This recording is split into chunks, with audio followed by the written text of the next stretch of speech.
un momento me parece que contó, no sé si la vez pasada, sobre una conversación con alguien que mandó una señal de Suárez Mason o de Macera sobre sus conversaciones con los políticos. Bueno, pero no sé, continuemos con el tema de las bombas y vayamos un poco más hacia el conflicto con Macera. Bueno, entonces esa fue la segunda bomba, mediados de enero del 78, que yo estaba de vacaciones. La tercera bomba me la ponen en una casa que yo tenía el fin de semana, en Pilar, que estaba para estrenar, un viernes, a la madrugada. Yo voy a trabajar a la presidencia como si nada pasara, pero no sabía, y estaba tomando un café con Villarreal, previo a la reunión de gabinete que había ese día. Y estaba charlando con Villarreal, cuando se abre la puerta y entra el ayudante de Villarreal, sargento, no me acuerdo que falleció, me dice: doctor, llamaron, volaron su casa. Yo casi me quedé muerto cuando digo, volaron su casa, y dije, bueno, volaron mi casa, mi departamento con toda mi familia dentro. ¿Qué pasó? Y entonces me dice, no, llamó el arquitecto tal, el arquitecto Tallaví, que era el que había hecho la casa, que le volaron su casa de Lagarto. Bueno, me distendí porque la casa estaba vacía. Y en ese momento entra el almirante Bardi, que era ministro de Bienestar Social, y escucha eso y dice, bueno, llámeme Joffre, eso de ser terrorista, había una ley que reparaba los actos terroristas, entonces había que presentar una documentación, a uno le reparaban el daño. Bueno, esa tarde me fui allá a Lagartos y no había quedado nada de la casa. Que al día siguiente, en Tapa La Nación, salió el atentado y la foto de la casa. Y un mes después, yo tenía el estudio acá en Florida y Diagonal, mediados de marzo. Yo estaba en presidencia y me llama un ex socio mío y me dice, mira, Ricardo, estoy en la calle.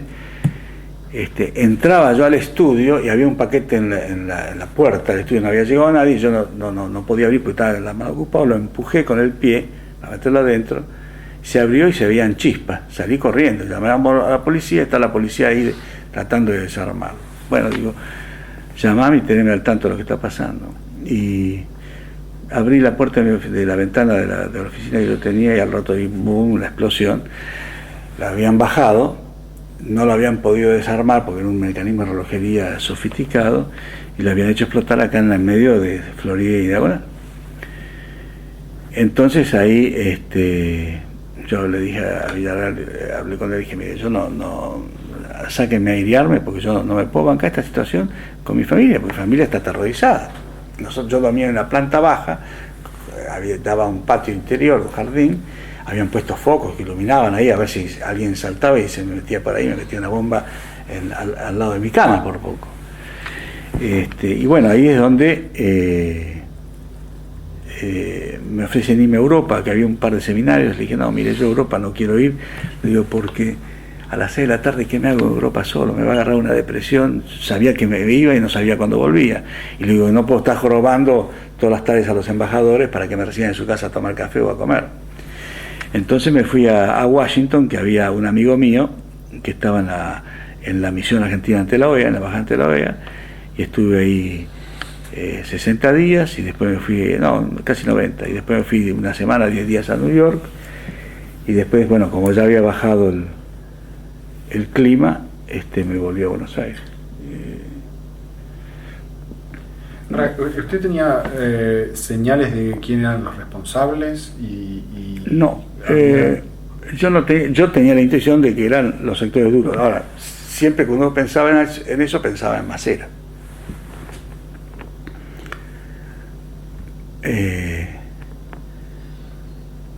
Cuando me ponen la primera bomba, me acuerdo que Macera me manda una carta de desagravio, me dice, Villarreal, este tipo pone la bomba, es un mafioso, pone la bomba y después manda las flores, dice. Y la verdad que yo no tenía idea clara. La primera noticia, así, digamos, más abrochada que me dan, yo ya me había ido de presidencia en el año 79 a un viaje a Europa con mi señora. Y cuando llego a Roma, estaba de embajador Martínez Raimonda, que me invita a comer. Me dice, mira, te doy esto, dice. Y entonces era la conferencia de prensa que habían hecho esas 3 montoneras que decían que estaban vinculadas al macerismo y que el macerismo la manda a Europa para infiltrarse, llegan a Estocolmo, no sé dónde, y hacen una conferencia de prensa donde relatan todo. Entonces relatan todo lo que pasa, y todo, entonces hacen un anexo con todos los atentados que ella sabía. Entonces decía, bomba en lo de Joffre, autor Capitán Acosta, el Tigre Acosta. La bomba allá afuera, en la casa que yo tenía en el country. Esa es una expresión. Otra que tuve unos años después, no quien me había puesto la bomba, pero quien me había querido matar, que fue Suárez Mason. En una conversación que hay, que después se la relato, Viñón le dijo, bueno, le dice a Villarreal, podía haber pasado algo peor con Joffre, porque un día en una reunión que hay, un día el general Montes, que era el segundo comandante del primer cuerpo, entra al despacho de Suárez Mason, y estaba Suárez Mason con un mapa y con el coronel Roaldés, que no sé si usted se acuerda, Roaldés decía que era el señor de la vida y la muerte. Y entonces Montes le pregunta, ¿en qué anda mi general? ¿Qué está preparando? No, estoy acá preparando la boleta de Joffre. Y entonces me dijo, pero ¿cómo va? Pero es una locura, su secretario de la presidencia, su secretario de vida, ¿cómo vamos a hacer esto? Llamó todo ese lío, y entonces se suprimió eso y empezaron las bombas. Si fue Macera o Suárez Mason, no sé, con ese precedente de Suárez Mason también me hace pensar de que podía haber sido Suárez Mason. Ahora, yo un poco para atrás, a mediados del 77 se produce el secuestro de Hidalgo Solá. Ese había sido ya un conflicto por el viaje de Videla a Venezuela, que fue un tema, digamos, de... Con Hidalgo Solá hubo varios conflictos. El primero fue cuando él se entrevista con Bronner. ¿Se acuerda que Bronner había sido el presidente de la CG, la Confederación General Económica, que era una organización empresaria estrechamente vinculado a Helbert? Estando allá, le pide una reunión a Hidalgo Solá, y Hidalgo Solá se reúne con Bronner en un hotel de Caracas. Luego le comenta esa reunión a uno de los agregados militares, y este agregado militar manda un largo informe sobre la reunión Hidalgo Solá Bronner. Se enloquece acá Macera, que además estaba yendo a Caracas, y entonces quiere liquidarlo Hidalgo Solá por esta reunión con Bronner, y además para que no estuviera cuando él iba a Caracas, que era como el viaje a la Meca, porque era ir a verlo a Carlos Andrés Pérez, que era el líder de la democracia y todo lo que significaba Carlos Andrés Pérez en una época en que Sudamérica estaba prácticamente gobernada por militares.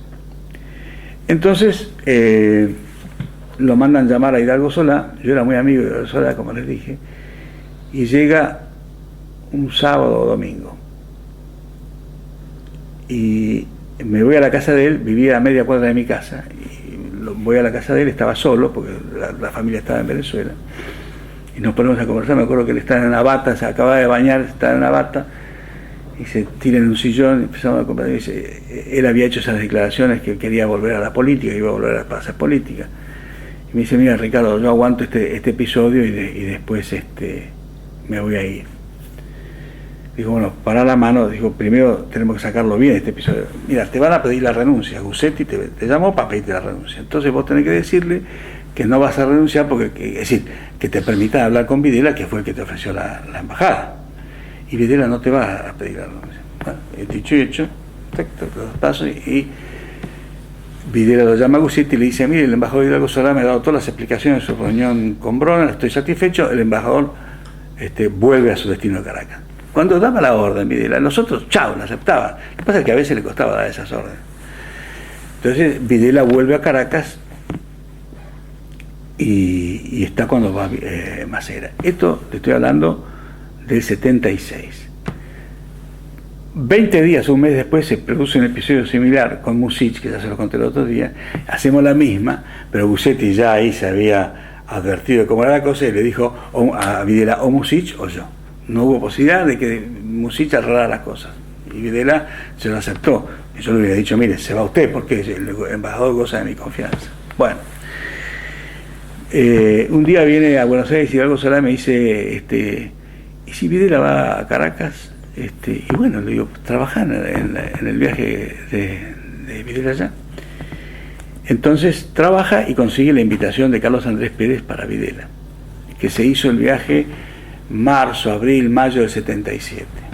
Fue más un viaje donde hubo acompañantes civiles. Videla fue con una cantidad... Armamos toda una delegación civil. ¿Cómo fue eso? Pues no sé, me acuerdo, armamos toda creo que les dijo, nosotros le propusimos, mire, ¿por qué no va con una delegación de gente representativa? Porque vamos a un país donde hay un gobierno democrático y gente que pueda en alguna medida dialogar con factores de opinión de ella. Entonces se armó una delegación que yo no me acuerdo bien, me acuerdo de dos personas. Uno, Bonifacio del Carril. Y que yo dije, ¿para qué lo llaman Bonifacio del Carril? Y Villarreal dijo, mire, quiere llevarlo Videla porque este hombre lo han candidateado para embajador, canciller, para 20 cosas, y nosotros siempre lo hemos acá lo hemos filtrado. Entonces querrá tener una atención con él. Bueno.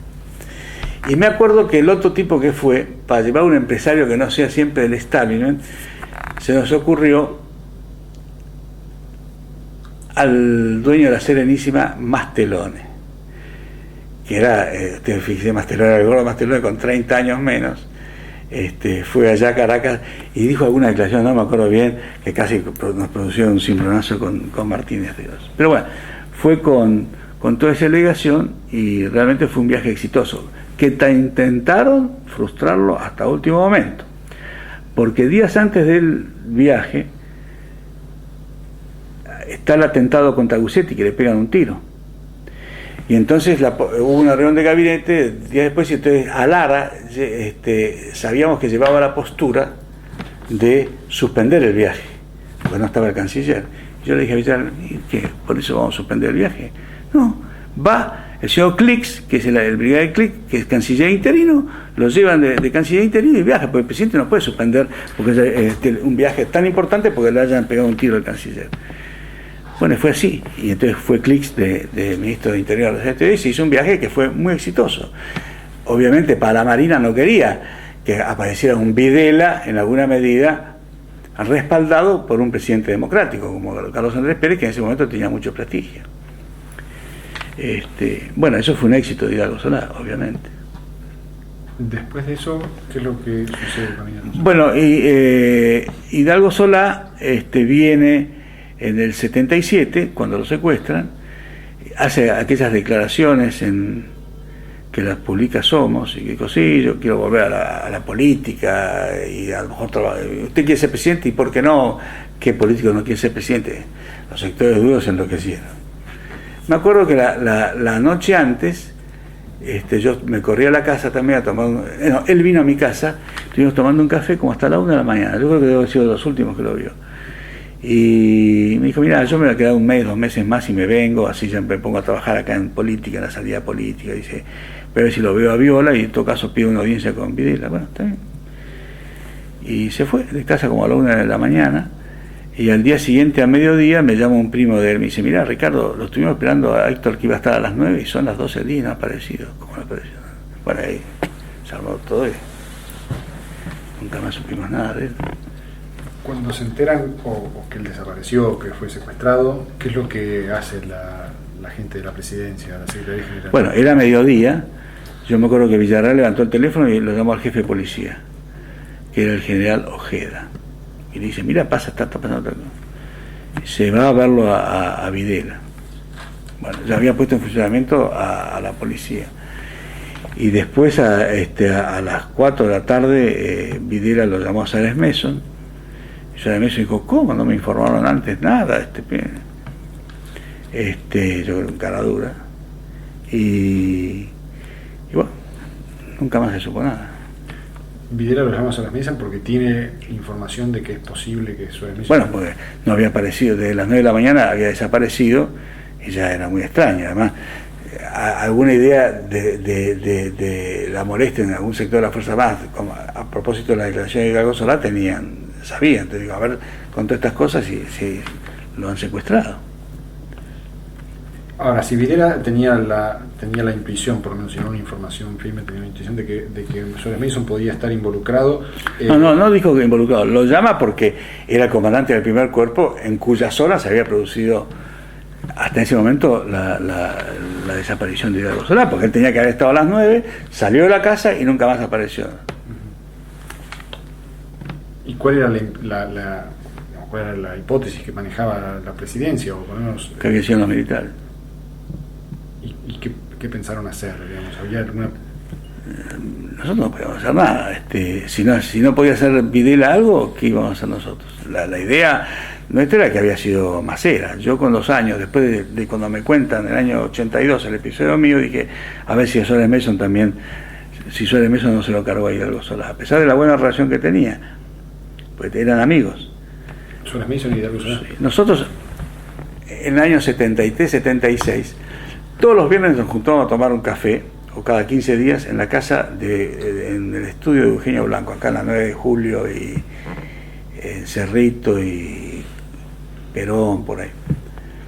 Y se hacía una mesa muy divertida. Iba Hidalgo Solá, García Puente, Helbling, que fue presidente del Banco Nación, a veces venía un dirigente radical salteño, Martínez Arabia, iba yo, iba Suárez Mason, antes de haber sido comandante del primero y del quinto cuerpo ahí, porque ya en el 75 cuando va al Bahía Blanca ya desaparece esa reunión, y tenía buena relación, a punto tal de cuando esa tarde de la desaparición, a las 6 de la tarde va Suárez Mason a la casa de Hidalgo Solá y habla con la señora y dice, bueno, estamos averiguando a ver qué pasa. Yo lo que lamento es que me hayan averiguado tan tarde, recién me metí a las 4 de la tarde, cuando esto aparentemente se lo supieron en presidencia a mediodía, todo para tirarnos a nosotros. ¿Y alguna vez se conversó con Videla sobre si la situación era que había intervención de Macera y o Suárez Mason? ¿Qué era lo que podían hacer ellos? Yo no, me imagino que... no, la verdad que no sé si Villarreal ha dicho, bueno, mire, si lo tiene, ¿cómo va a saber quién era? Lo podían saber los que habían participado o tener una intuición nosotros, pero la verdad es que nosotros nunca supimos quién había sido. O al menos yo no lo pude saber nunca. ¿Y ese episodio influyó en la disposición de Videla respecto del plan político, digamos? Videla sacó una enseñanza de los riesgos que se corría en la negociación con los políticos. Le pregunto porque era evidente que, bueno, si se animaban a tanto, había riesgos. No, lo que pasa es que se animaban a tanto porque en alguna medida tenían una noción de la impunidad para hacer esas cosas. Y que obviamente era un cachetazo a Videla, porque no era un embajador de carrera, era un tipo que fue el primer embajador político que se le ofreció, que no había aceptado, que después se insiste y acepta, de un partido amigo, además dentro de ese partido del círculo íntimo de Balbín, que desaparece, la pucha, se dieron golpazo. ¿Y el radicalismo cómo reaccionó en ese momento? ¿Hubo diálogo con ellos, con Balbín o con otros dirigentes sobre...? No. Que yo recuerdo. Entonces, entre el episodio de Hidalgo Solá y el lanzamiento, digamos, del plan político, ¿ustedes siguieron pensando que Videla podía ser convencido de abrir el juego? Uh-huh. Digamos, eso no cambió la... Sí, cada vez con más escepticismo. Yo me acuerdo que en el 78, cuando Villarreal me dice, bueno, hay que preparar unas líneas, un discurso de aniversario. Estuvimos discutiendo ahí entre nosotros, entre la gente que yo había llevado. Y yo había sacado una lección de mi estadía en el Ministerio Interior como Roy. Yo me hubiera querido ir cuando Lanuse en agosto del 72 dice aquel discurso tan fuerte que a Perón no le daba el cuero. no porque yo fuera peronista, sino porque me daba cuenta de que de esa forma se desarticulaba toda la posibilidad de un acuerdo nacional y de una solución institucional concertada. Y nunca, no me fui porque me parecía cometer una deslealtad con Monroy, yéndome. Y además porque tenía 30 años, me faltaba experiencia. Pero sí, siempre después, los años siguientes, reflexionaba, nunca más me voy a quedar a desgano en una situación política. Ese marzo del 78, cuando empezamos a discutir entre nosotros el discurso, yo dije, mire, la parte política vamos a seguir hablando de habrá la convergencia cívico-militar, habrá diálogo, participación, esto. Pero muchachos, yo ya no creo más en eso, porque hemos visto a Videla tantas veces decir las cosas así, después se queda. Y había algunos que estaban tenían el mismo escepticismo mío y otros no. Y yo le dije esos días que uno se siente mal, además a mí me habían golpeado con las bombas, le digo, la verdad que no sé si debemos quedarnos. Y bueno, ahí primó la tesis de, bueno, jugar más, a ver hasta que no diera más la posibilidad de armar un camino político y seguir. Pero nosotros estábamos ya muy escépticos con Videla. Y además habíamos sido testigos de lo que había ocurrido en episodios de crisis con Macera y cómo los mandos del ejército le habían dicho haga tal cosa, impóngase, y este tipo, para preservar la unidad de la Fuerza Armada, no lo había hecho y en definitiva quedaba debilitado, o no debilitado, pero no se imponía ni imponía un liderazgo ahí adentro, que bueno, fue trabajándose el ánimo mío. Y cuando yo vi el episodio de Rodríguez, de Llerena Amadeo, dije, chao, me voy, acá no hay nada más que hacer. Si no me hubiera planteado nada, hubiera seguido 2 años más ahí estando con el coche y el sueldo. Pero bueno, no teníamos nada más que hacer políticamente. En el momento en que fracasa la propuesta más programática de ustedes, la del plan con la constituyente, elecciones... Eso fracasa en el verano del 78, cuando Videla no la asume para llevar la reunión de mando. En ese fracaso, ¿cuáles eran las posturas de los generales? O sea, usted comentó un poco la posición de Viola, que era ambigua, digamos, ¿no? Ahora, de los otros generales que podían ser aliados de Videla, ¿qué era lo que opinaban? Jáuregui. Pero es que nunca le hicieron un planteo tan claro. Nunca les ofrecieron. Nunca les llevó un planteo de decir, bueno, señores, vamos a empezar a armar la transición, vamos a tener que hacer un diálogo, vamos a tener que llegar a determinado tipo de acuerdos. ¿Qué acuerdos? Para sacar un ok del ejército, para sentarse a conversar a su vez con la Marina y la Fuerza Aérea. Lleva a esa reunión un planteo general sin ningún tipo de precisión, y entonces saca una decisión de vamos a pedirle a la Marina y a la Aeronáutica que hagan sus aportes. Y ahí vino un par de meses después el plan de la Fuerza Aérea, que lo redactó Grondona, y el plan de la Armada, que no era nada, que no sirvió para nada, fue un divertimento. Pero eso fue una decisión entonces previa a la conversación con los generales. Claro, en esa reunión que yo le dije, Videla, Viola, Viñones, Villarreal, iban sacando, tachando, y cuando yo vi eso dije, bueno, no sirve para nada, lo que hicimos no sirve para nada. ¿Y no había, de parte de otros generales, no había un interés en impulsar acuerdos políticos, aunque fuera... Mire, que yo recuerdo no había. Viola no quería mover nada que pudiera modificar el curso de los acontecimientos que lo llevara a la presidencia. Y los otros no había generales políticos así. Digo, bueno, qué sé yo, político, Liendo tenía más percepción, pero también era difícil ahí dar la pelea si Videla no la daba. Porque el militar, por lo general, está acostumbrado a seguir al jefe. Si el jefe no daba la pelea, no llevaba una cosa concreta, y bueno, vamos a negociar esto, ¿para qué se iban a pelear los otros? ¿Ustedes tenían diálogo con Liendo? Yo era mi amigo de Liendo.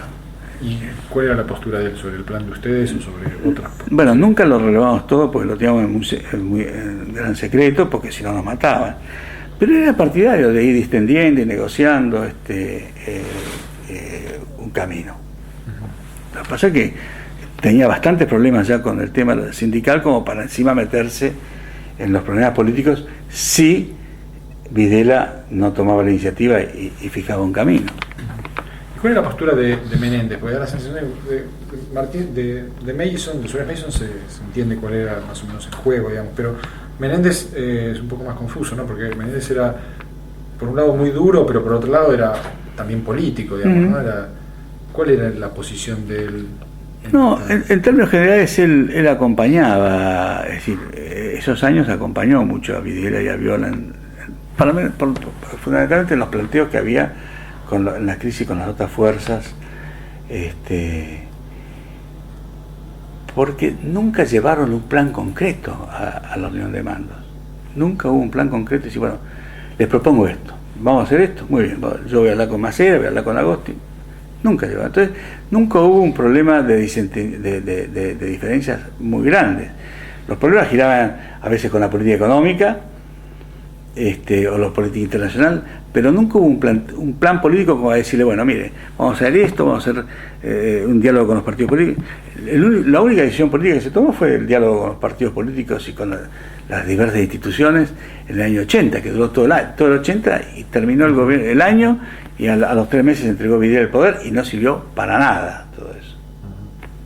Entonces, los alineamientos se daban a veces en torno de otras cosas, de simpatías personales, pertenecer a la misma arma, tener la perspectiva de ser jefe de Estado Mayor o comandante en jefe, en torno de otras cosas, no de los temas políticos en sí.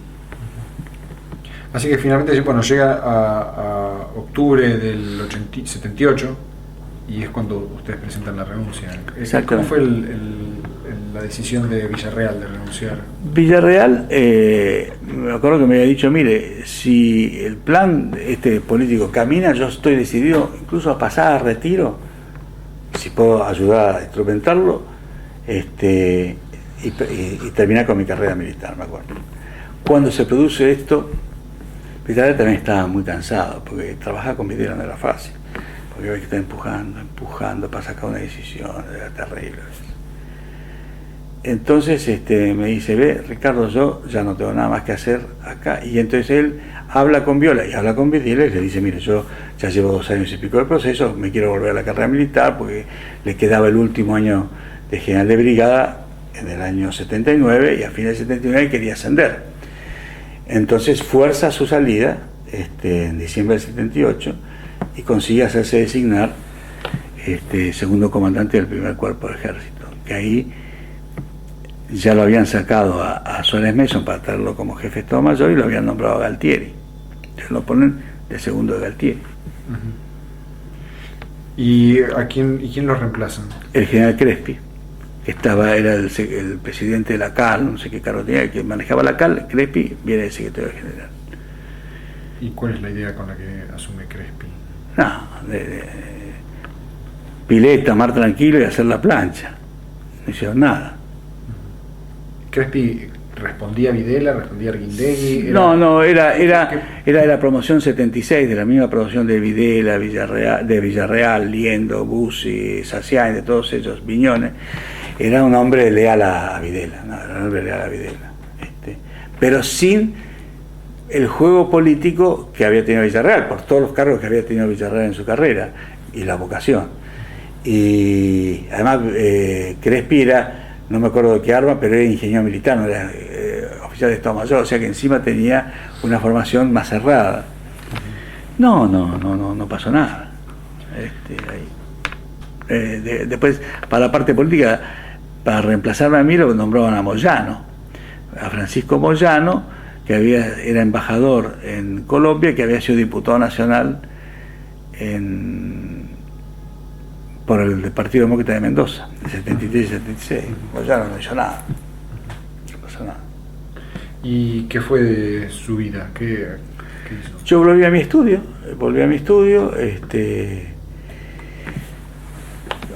Obviamente tenía amigos políticos, amigos militares, los veía, tomaba café, pero no había nada que hacer ahí, era muy difícil de hacer porque Videla no avanzaba en nada. Y bueno, con Villarreal tenía una gran amistad, siempre lo veía, y a veces después lo nombran en el 80 comandante del Quinto Cuerpo. 1 o 2 veces fui allá a verlo, a pasar unos días con él y la familia, con mi señora. Y en el 81, con la asunción de Viola, tengo esas reuniones previas y de reuniones posteriores, siendo presidente de Viola. Pero ya era como, diríamos, un observador, ¿no? No era fácil tener una participación porque si los militares no hacían, ¿qué va a seguir uno con la misma cantinela? Ahora, antes de la salida de Villarreal y la suya, ¿hubo en la presidencia alguna, o que ustedes tuvieran contacto o información, hubo alguna discusión sobre el modo en que influía las denuncias externas sobre el tema de derechos humanos en la salida política? No, eso no. Sí, me acuerdo que, claro, las presiones fueron cada vez más fuertes del exterior. Yo me acuerdo cuando acá vino, es decir, primero que empieza a modificarse la cosa cuando gana Jimmy Carter las elecciones en el 76 y asume en el 77. Al poco tiempo viene Pat Derian acá, que fue un shock fuerte la venida de Pat Derian, y viene empieza la presión por el tema de los derechos humanos. ¿Recuerda algo de la primera visita de Derian? No, me acuerdo sí de que fue a una confitería, a un restaurante por San Telmo y se reunió con dirigentes políticos, gente de las organizaciones de derechos humanos, que me parecía lógico en el rol que estaban cumpliendo ellos.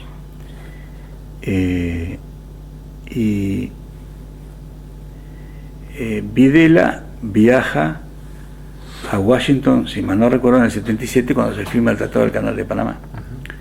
Y ahí tiene la reunión con Carter, donde Carter le insiste en el tema de los derechos humanos. A Videla le hacen una perrada en el sentido, cuando llegamos a Washington, el mismo día o el día siguiente lo secuestran a Alfredo Bravo acá, que se volvió loco y llamaba por teléfono. Al final apareció con vida, golpeado, pero apareció Alfredo Bravo. Y tiene aquella reunión con Carter, donde dice, bueno, yo espero tener una Navidad en paz. Y después Carter viene a Sudamérica y no viene a Argentina, va a Brasil, creo, si mal no recuerdo. Entonces, para evitar que se endurezca la posición, lo mandan a Cyrus Vance acá. Y Cyrus Vance vino entre la gente que lo acompañaba estaba Bob Pastor, Robert Pastor, no sé si se acuerdan quién era. Era el que en el Consejo Nacional de Seguridad llevaba todo el tema del Cono Sur o América del Sur.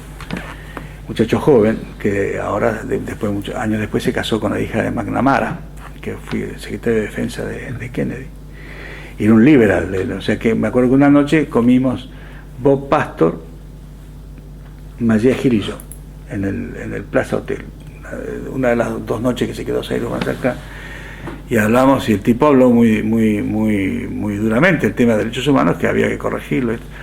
Pero claro, yo era impotente de eso, y Mayea no tenía posibilidades de hacer cosas, porque en definitiva tenía un límite que llegaba hasta Videla, y de ahí en más tenía que bajar la línea o hacer cosas, era Videla. Entonces era muy difícil hacerlo.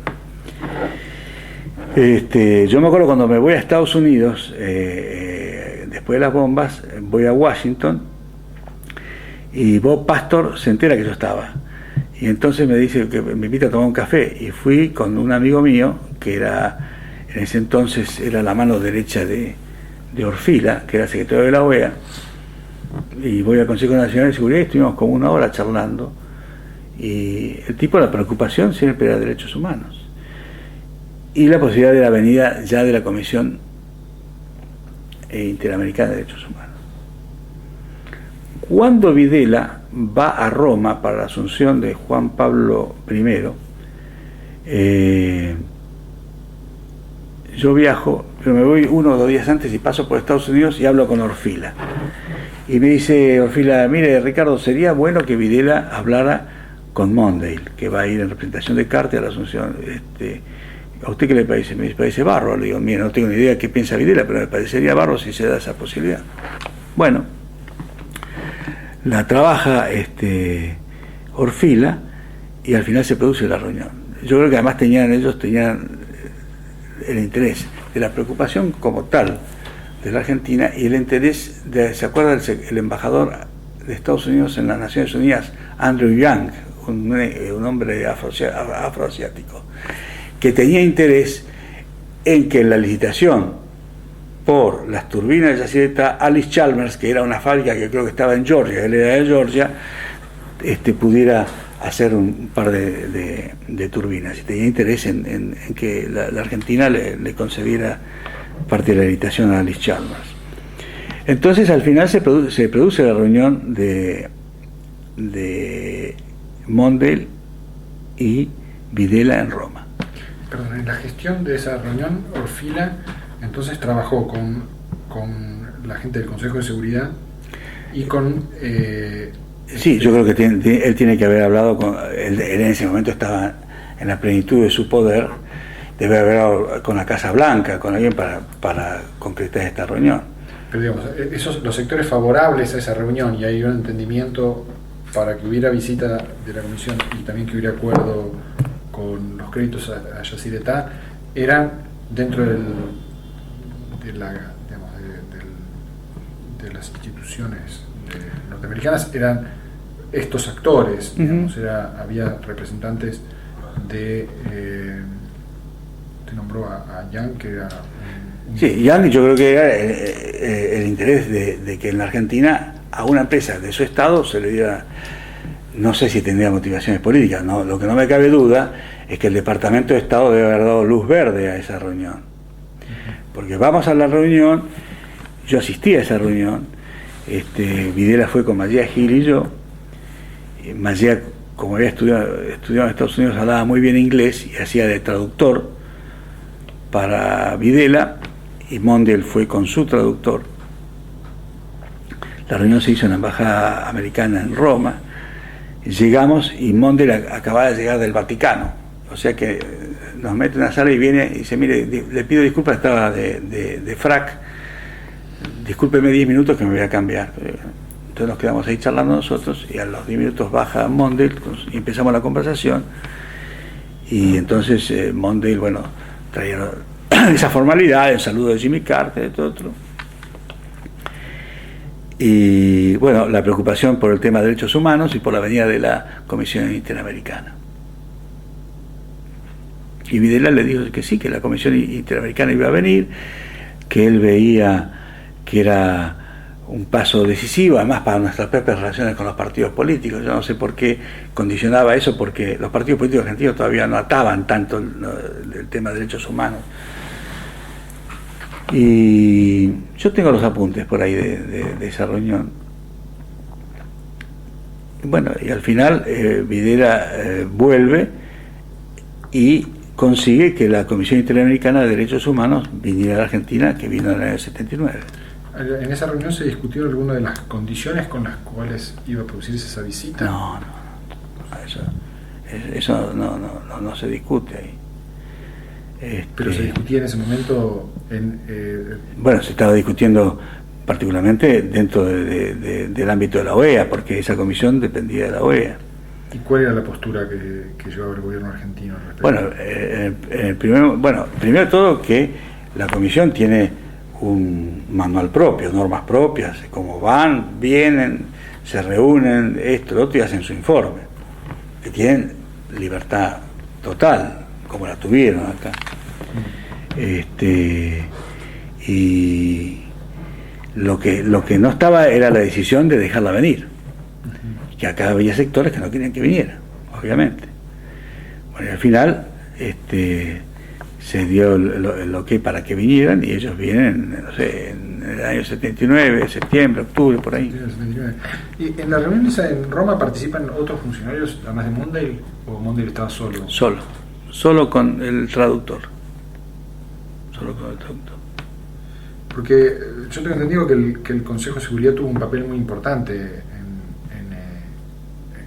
en esa reunión y en estimular la venida de la comisión. Es posible, pero no había nadie del Consejo de Seguridad. Esa reunión estábamos sentados en un sillón, yo, Magea, Videla, y enfrente Mondale con su traductor, que además de traducir iba tomando apuntes, claro, porque ellos son ordenados. Después hacen un memo de las reuniones.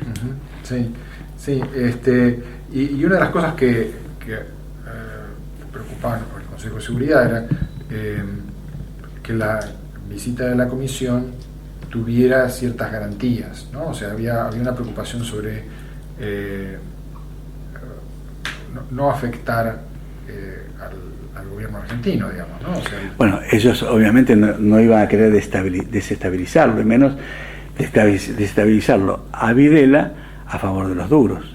Ahora, ¿por qué entonces termina siendo tan malo el informe, ¿no? O sea, si el Consejo de Seguridad no es que engaña a Videla, digamos, ¿no? Si ellos promueven un entendimiento, promueven un acercamiento a Videla y no están trabajando para debilitarlo, ¿por qué después el informe termina siendo tan malo? O sea, ahí... Porque habían pasado cosas muy feas acá.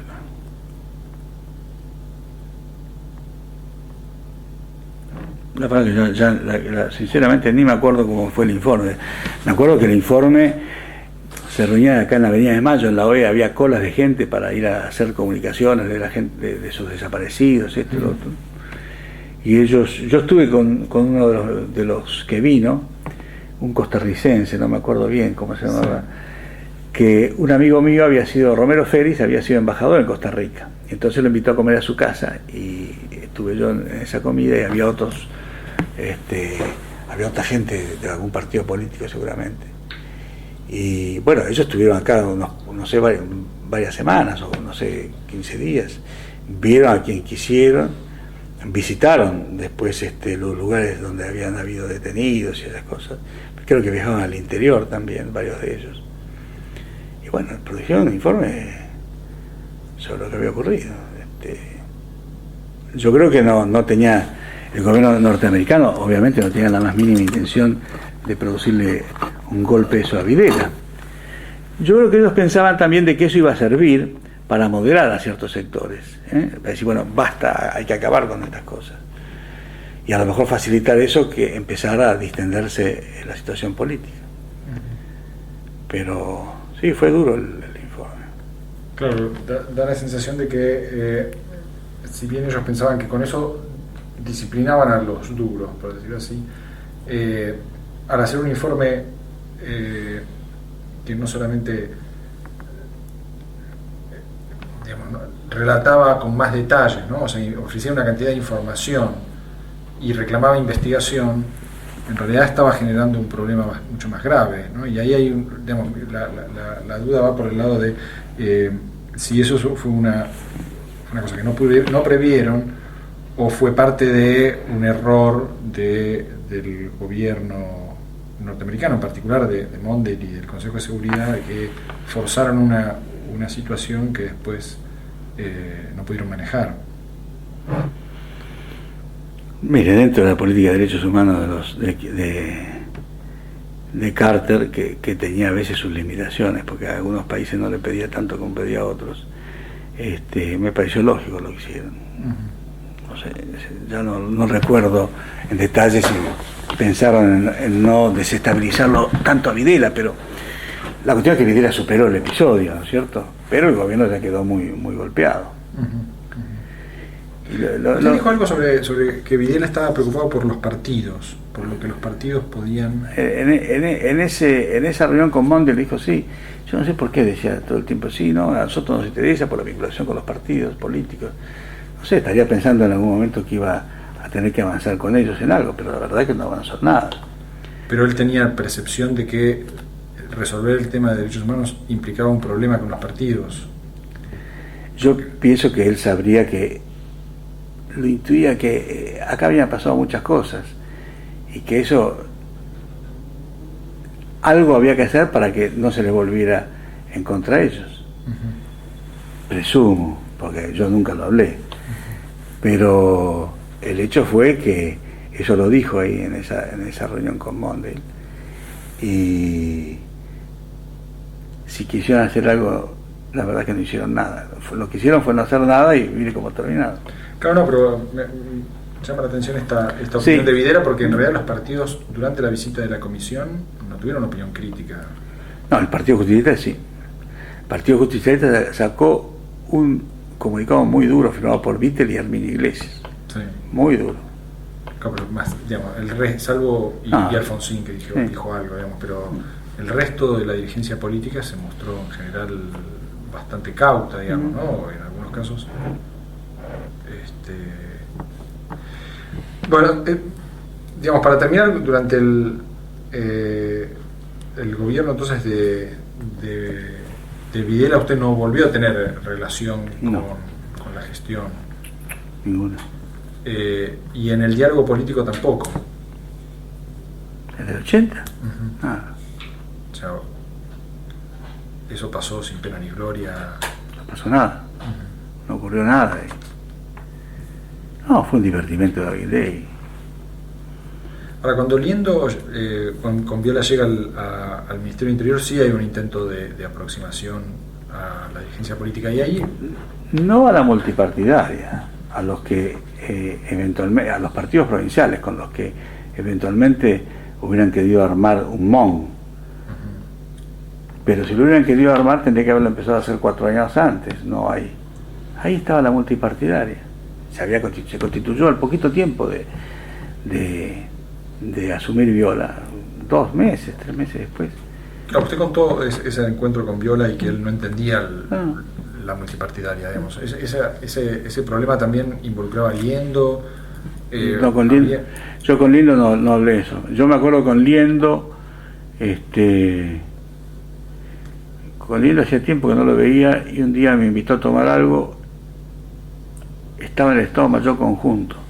Le estoy hablando poquitos días antes que asumiera Viola y que él asumiera como ministro de Interior. Y entonces me llamó para tomar un café y me dijo, bueno, ¿y vos qué vas a hacer? Yo nada, le dije. Bueno, tenemos que pensar, porque a lo mejor puede ir algún cargo, y de ahí saltar a otro. Le dije, bueno, mira, no, la verdad que no tengo pensado nada. Dice, no, me llamó para pedirme que intercediera ante otro amigo mío que lo querían llevar de ministro a Corrientes, a la intervención de Corrientes, que no me acuerdo quién iba. Pero después no lo vi más. ¿Yo no tenía en percepción, Liendo Viola, de las limitaciones que imponía la crisis económica, o veían que la crisis económica la podían pilotear? Mire, yo creo que esa crisis fue tan bestial que no sé si tenían noción sobre qué caballos estaban montados, ¿no? Porque fue las devaluaciones de Sigó fue un tembladeral, toda la gestión de Viola fue un tembladeral. Por ese tema, por su enfrentamiento ya larvado con Galtieri. No se olvide usted que un día Galtieri cerró toda la frontera con Chile, ¿se acuerda? Sin conocimiento y consentimiento del presidente de la República. No sé qué conflicto se había producido ahí por Santa Cruz. Cerró la frontera. Cerró la frontera, el presidente de la República se enteró porque se lo comunicaron. Y lo que pasa es que Galtieri ya estaba lanzado a liquidarlo a Viola. Entonces, yo creo que el gobierno de Viola, que fue muy mediocre, se debatió entre la crisis económica, su enfrentamiento con Galtieri, y él no encontró un rumbo, no tenían rumbo, y así cayó. Ahora, ¿usted participó en la multipartidaria? ¿Se acercó a la multipartidaria? No. ¿Qué diálogo tenía? No, yo tomaba café, o me reunía con con algunos de ellos, prácticamente con los radicales, porque yo con el peronismo, con Bittel no lo conocía todavía en ese entonces.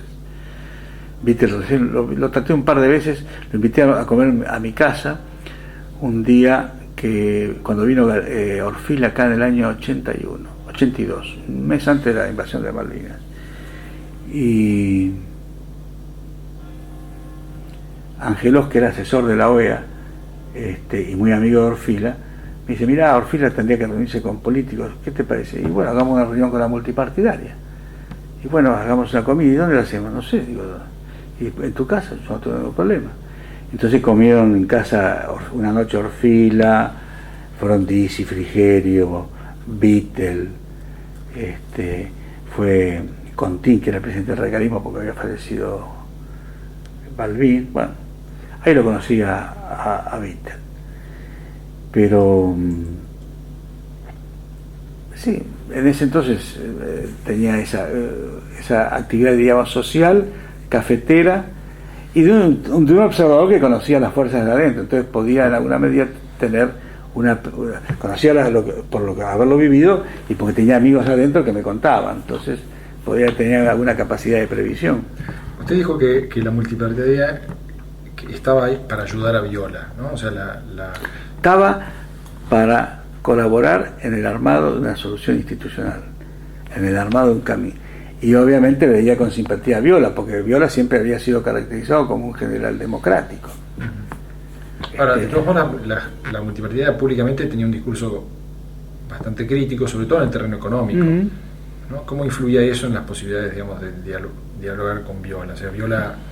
Bueno, pero usted, claro, si un tipo pretendía a esa altura del partido que fueran absolutamente incondicionales, estaba equivocado o no entendía de política. Usted no le podía pedir a los partidos la adhesión total con todo lo que había sucedido en Argentina,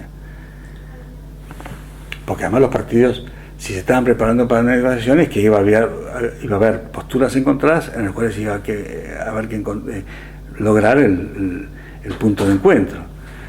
Si se regalaban de entrada, ¿qué sentido tenía?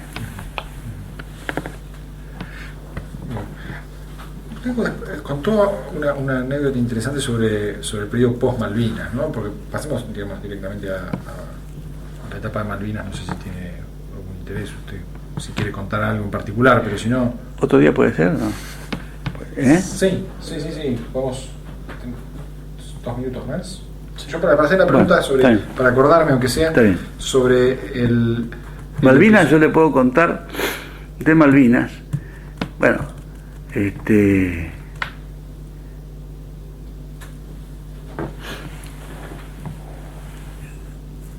los amigos que habíamos trabajado en presidencia siempre nos veíamos y nos juntamos una noche en casa y tuvimos la percepción de que iba a terminar muy mal. Entonces yo me acuerdo que fui a verlo a Villarreal y le digo, mire, acá hay que ponerse a preparar porque este gobierno va a caer y hay que prepararse para el día siguiente. ¿Cuándo fue esto? ¿Se acuerdan más o menos? Sí, abril del 82, se había producido Malvinas.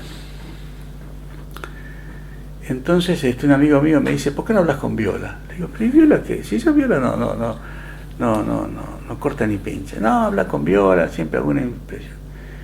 Le digo, no, mira, le digo, así me acuerdo, voy a ir, voy a tocar el timbre ahí abajo y van a estar los servicios de inteligencia viendo a ver qué pasa y por qué voy a verlo a Viola y comprarme un pleito. No, yo te arreglo. Y él vive, no sé, 4º piso, vos tocás el ascensor hasta el 7º y después bajás por la escalera. Bueno, había caído Viola también. Entonces me pareció, bueno, habían pasado ya varios meses del ahorcamiento de Viola, pero dije, bueno, mato 2 pájaros de un tiro. Le doy el pésame, por una cuestión de delicadeza hacia él, que siempre había sido amable conmigo, y de paso converso. Y entonces hablo con Viola. Y me dice, mire, Joffre, este gobierno no va a superar Malvinas y va a caer. Y yo estoy trabajando para el día después. No me diga, yo venía a hablarle de eso también. Bueno, sí, mire, yo estoy trabajando porque acá hay que preparar la caída, este hombre se va a caer y quién va a ser el sucesor. Yo estoy pensando en 5 personas. Así, a ver, más o menos. Dice, yo estoy pensando en Gallino, Liendo, Villarreal, no sé si Bussi y algún otro, no sé, Piñón. Le digo, no, mire, general, discúlpeme. Acá hay que nombrar un presidente que tenga capacidad de diálogo con los partidos políticos y tenga un mínimo de confianza en los partidos políticos para armar la transición. ¿Qué significa Gallino? ¿Qué significa Bussi? Yo, discúlpeme, serán sus amigos, pero yo le digo como observador, le digo, mire, con esos tipos no vamos a ningún lado. Bueno, no, pero claro, él quería tener, digamos, todas las cartas, y la verdad que no tenía nada, porque en el ejército no tenía juego. Pero bueno, estaba trabajando para la caída también o para el día después de la caída de Galtieri. Entonces un amigo mío, que a su vez era amigo de Villarreal y amigo de Bussi, me dice, propone una comida con Bussi y Villarreal, que se odiaban. Ya desde el colegio militar se llevaba muy mal. Entonces se hizo esa comida, se hicieron varias reuniones, y Bussi caía siempre con un secretario. ¿Quién era el secretario de Bussi?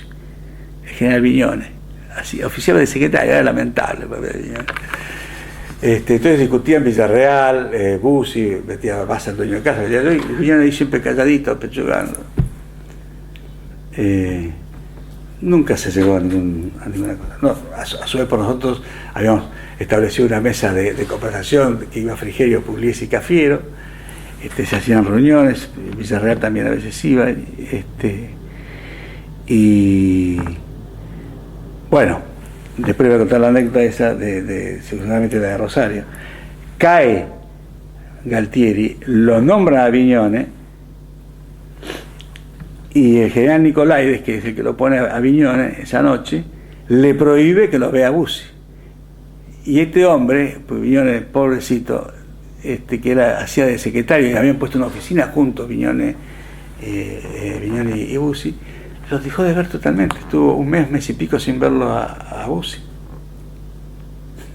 Para Nicolaides, ¿cuál era la idea? Que él podía controlarlo a Viñones porque no tenía ningún juego propio. Ese es el pensamiento de Nicolaides y de los oficiales de Estado Mayor, porque eso le tengo que contar después lo que yo conozco de la caída de Galtieri y la discusión que hay entre Baquero, que era el jefe de Estado Mayor, con todos los generales del Estado Mayor. Cuando hablo de los generales del Estado Mayor, hablo a cargo de la jefatura de 1 personal, 2 inteligencias, 3 operaciones, 4, 5, no me acuerdo. Esa noche se reúnen varios, ahí tiene una discusión con Baquero. Esa noche que le habían pedido la renuncia a Galtieri, van y le piden la renuncia, va Baquero y se lo sacan calzoncillos de Campo de Mayo. Y Baquero le dice, bueno, acá hay que nombrar un presidente, un general que tenga diálogo con los partidos políticos, que arme la transición, porque si no esto va a terminar muy mal. Y entonces el general Benner, que había sido jefe de granaderos, dice, no, entonces, ¿y quién puede ser? Baquero dice, Villarreal puede ser presidente de la República. Entonces Benner dice, no, general, Villarreal se va a quedar con todo el paquete. Y entonces Baquero dice, pero Benner, ¿usted se da cuenta de lo que dice? A esta altura del partido, ¿usted cree que alguien se puede quedar con todo el paquete? Y además, ¿quién prefiere usted que se quede con todo el paquete? ¿Villarreal o Isabelita? Así fue. Y ahí es donde entonces deciden nombrarlo a Viñones, porque era un tipo que lo iban a manejar. Villarreal se opone, Villarreal se oponen Nicolaides y Trimarco, digamos. No. Sale esa anécdota. No, ellos quisieron, ni casi figuró Villarreal, porque ellos lo que querían era un general que la pudiera manejar. Y eso, además Nicolaides quería poner a alguien de su promoción. Si pone uno más antiguo, siempre hay una relación de respeto. Uno de su promoción y manejable es lo mejor. Ahora Baquero quedó fuera de juego. Claro, ahí pidió el retiro. Si Baquero asume y pone el presidente, asume la comandancia en jefe, como podía haber hecho, y pone al presidente, el presidente seguramente hubiera sido Villarreal. ¿Y por qué no pasó eso? Porque él no quiso asumir, quiso irse a su casa. No era un tipo político, era un tipo militar, y se quiso ir y chao. Bueno, entonces dejaremos acá y nos contará entonces la próxima vez cómo fue el episodio de Rosario y del plan, porque usted nombró además esa reunión de los tres, ¿no? De Cafiero, Frigerio y Pugliese, que sería interesante. Era algo que venía funcionando ya de antes, ¿verdad? Exactamente. Y yo después le comento bien cómo. Bueno, bárbaro.